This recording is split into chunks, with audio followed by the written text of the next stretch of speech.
నిజ నిర్ధారణకు అంతిమ నిర్ణయం DNA టెస్ట్.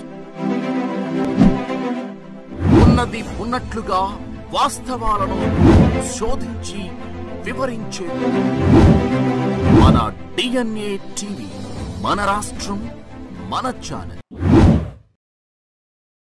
1973లో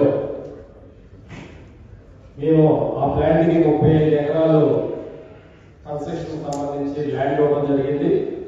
అలాగే మాతో పాటు చుట్టుపక్కల 12 గ్రామాల ప్రజలు ఆ VTPS కన్స్ట్రక్షన్ కి ల్యాండ్ ఇవ్వడం జరిగింది. ఇవాళ ఆ VTPS ధర్మం పవర్ వల్ల ఆ చుట్టుపక్కల ఉన్నటువంటి 20 గ్రామాల ప్రజలు వలస వెళ్ళిపోయే పరిస్థితి వచ్చింది సార్. అది గతంలో అనేక సార్లు మీ దృష్టి కూడా మేము తీసుకురావడం జరిగింది.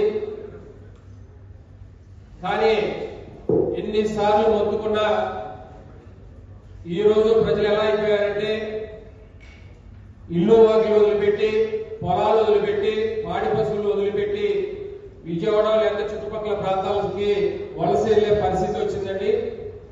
ఇది గతంలో అనేక సార్లు ప్రజాభిప్రాయంగా గతంలో VTPS గ్రౌండ్ లో ఏర్పాటు చేసినప్పుడు మీకు తెలియపరిచాం. అలాగే ఇటువంటి మీటింగ్ లో అనేక సార్లు మీకు తెలియపరిచిన ఆ పొల్యూషన్ అనేది కంట్రోల్ అవ్వకపోవడం వల్ల ఇవాళ చుట్టుపక్కల 20 గ్రామాల ప్రజలు చర్మ వ్యాధులు పడతా ఉన్నారు, ఊపిరితిత్తులు దెబ్బతింటా ఉన్నాయి, కిడ్నీ సమస్యలు వస్తా ఉన్నాయి. ఇవాళ విజయవాడ హాస్పిటల్కి వస్తే మా ముఖాలు చూడంగానే మీది కొండపల్లి, ఇబ్రహీంపట్నం మండలం అని చెప్పి అడుగుతా ఉన్నారు.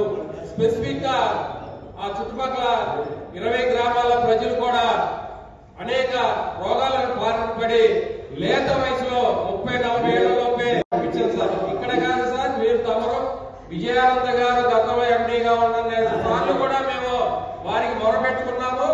ఏనాడు కూడా వారికి కరుణించలేదు. ఇవాళ ప్రాణాలు హరించిపోతా ఉన్నాయి, పట్టించుకునే పరిస్థితులు లేదు. తూతు మంత్రంగా మేము ఎప్పుడో ఇక్కడ మీటింగ్ జరిగినప్పుడు వినతి పత్రాలు ఇస్తున్నాం తప్పితే దానికి సొల్యూషన్ అనేది జరగట్లేదు. ఇవాళ చూసుకుంటే VTPS లో 2450 మెగావాట్ విద్యుత్ ఉత్పత్తి జరుగుతూ ఉంటే దానికి తగ్గటువంటి మెయింటెనెన్స్ జరగక ఈ రోజు గత 5 సంవత్సరాలు గత ప్రభుత్వం చేసిన తప్పులు 5 సంవత్సరాలు మెయింటైన్ చేయకపోవడం వల్ల ఈ రోజు మొత్తం కూడా ప్రజలు ప్రాణాలు హరించిపోతా ఉన్నాయి. అనేక సార్లు మేము ప్రజాభిప్రాయంలో మీరు ఏదైతే VTPS లో ఎక్స్టెండ్ చేస్తున్నప్పుడు మీరు ఇట్లాగే ప్రజాభిషేకరణ పెట్టినప్పుడల్లా మేము నిర్వహించుకుంటూ ఉంటాం. మాకు అవకాశం ఇవ్వట్లా. ఒక్కొక్కరు మీరు ధర్మంలోకి వెళ్ళాలంటే మాకు గేట్లో పాసులు ఇవ్వరు. ధర్మంలోకి వెళ్ళి మీరు రిప్రజెంటేషన్ ఇస్తామంటే సీ గారు మాకు అవకాశం ఇవ్వరు. మీ దగ్గరికి వస్తానంటే గంటల గంటలో విద్యుత్ సౌకర్యాలు కూర్చోవాలి. ఎక్కడా కూడా మాకు అవకాశం లేదండి. మేము అనేక సార్లు ఇస్తాను. నేను చెప్పేదంటే ఒక మాట చెప్తాను. మాకు పొల్యూషన్ అరికట్టండి, కొండపల్లి ఇబ్రహీంపట్నం ప్రజల ప్రాణాలను కాపాడండి. ఇది మా నినాదం. రెండోది సార్, CSR నిధులు 1980లో ఇందిరాగాంధీ గారు VTPS ప్లాంట్ ని ప్రారంభోత్సవం చేశారు. మా కళ్ళారా చూసాం. మీ చిన్న వయసులో 8 ఏళ్ల వయసులో ఉంది.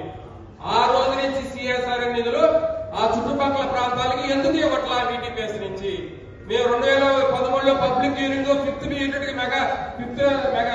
యూనిట్ కి పబ్లిక్ యూనింగ్ జరిగినప్పుడు ఆ రోజు విజయానంద గారు కలెక్టర్ గారు ఉన్నప్పుడు మేము అడిగాం, మీరు ఎందుకు మాకు గడిచిన 30 ఏళ్లలో మీరు CSR ఫండ్స్ ఇవ్వట్లేదని అడిగితే ఇక నుంచి ఇస్తామని చెప్పి హామీ ఇచ్చి సంవత్సరానికి 3 కోట్ల రూపాయలు సార్, సంవత్సరానికి 3 కోట్ల రూపాయలు ఇస్తామని చెప్పి పబ్లిక్ యూనింగ్ లో 2013లో ప్రామిస్ చేశారు. 2013 నుంచి ఇప్పటికి 11 సంవత్సరాల నుంచి 3 కోట్ల రూపాయలు లేకుండా 33 కోట్లు రావాల్సి వస్తే కేవలం 13 కోట్లు ఇచ్చారని ఇంకా 20 కోట్ల రూపాయలు పెండింగ్ ఉంది. CSR నిధులు CSR అకౌంట్ 20 కోట్లు రిలీజ్ చేయాలి, మా ప్రాణాలను రక్షించాలి. ఇది మా డిమాండ్. గతంలో కూడా మేము VTPS అనేక సార్లు పోరాట సమితి ద్వారా కాలుష్యం నియంత్రించాలని చెప్పి మేము పోరాటాలు చేయడం జరిగింది. ఆ పోరాటంలో అనేక సార్లు మేము ఎమ్మెల్యేలు, ఎంపీలు అందరూ కూడా తీసుకొని గేట్ల ముందు నిరాశిస్తున్న దీక్షలు చేస్తే ఖచ్చితంగా మీకు ఎటువంటి ఇబ్బంది లేకుండా మేము నియంత్రిస్తామని చెప్పారు. కానీ అది గుట్ట దాఖలు అవుతా ఉందంటే ఈ ప్రజా ఉద్యమం మళ్లీ ఉద్యమం పెద్దదయ్యి అది ప్లాన్ ఓకే. చివరిగా ఒకసారి మీకు కృష్ణానది అవతల అమరావతి, కృష్ణానదికి యువతల వీటీపీఎస్ ప్లాన్. భవిష్యత్తులో నేను మొన్న మా ఫ్రెండ్ని అడిగా, మాకు అమరావతికి మా కొండపల్లికి మధ్యలో కృష్ణానది అడ్డు 5 నిమిషాలు అమరావతికి వెళ్ళిపోవచ్చు, మీరు వచ్చి ఇక్కడ రియల్ ఎస్టేట్ ఎందుకు చేయట్లేదు, ఇక్కడికి వచ్చి వెంచర్లేండి, కన్స్ట్రక్షన్ చేయండి, అపార్ట్మెంట్లు కట్టమంటే వాళ్ళు అన్నది ఏంటంటే ఎక్కడ శ్మశానంలో కట్టాలా, మీ కొండపల్లి శ్మశానం అని చెప్పండి. అభివృద్ధి ఎప్పుడు చెందింది? చంద్రబాబు నాయుడు గారు, పవన్ కళ్యాణ్ గారు ఈ ప్రాంతాన్ని అభివృద్ధి చేయాలంటే అభివృద్ధి నోచుకోలేని పరిస్థితి ఈ వీటీపీఎస్ పూర్తి వల్ల. దీని వల్ల ప్రాంతం అంతా అభివృద్ధి అయిపోతా ఉంది, ప్రజలు ప్రాణాలు కోల్పోతా ఉన్నారు. కాబట్టి అభివృద్ధి జరిగేటట్టు చూడాలి, ప్రజలు ప్రాణాలు కాపాడేటట్టు చూడాలని చెప్పి ఈ సందర్భంగా కొండపల్లి, ఇబ్రహీంపట్నం చుట్టుపక్కల 20 గ్రామాల ప్రజలు తరపున నేను ఒక అధికార ప్రతినిధిని, పార్టీ ప్రభుత్వ అధికారం ఉన్న వ్యక్తిని కాబట్టి నేను 2019లో కూడా జనసేన తరఫున మైలవరం ఎమ్మెల్యేగా పోటీ చేస్తున్నా. కాబట్టి అక్కడ ప్రజల విషయాలన్నీ నాకు తెలుసు. అనేక పర్యాలు మొన్న కూడా 2 నెలల క్రితం వీటీపీఎస్ గేట్ ముందు ధర్నా చేస్తే సీఈ గారు వచ్చి ఖచ్చితంగా 2 నెలల్లో ఎన్నోసార్లు ఇచ్చాం, మేము మోసం చేస్తా ఉన్నారు మమ్మల్ని.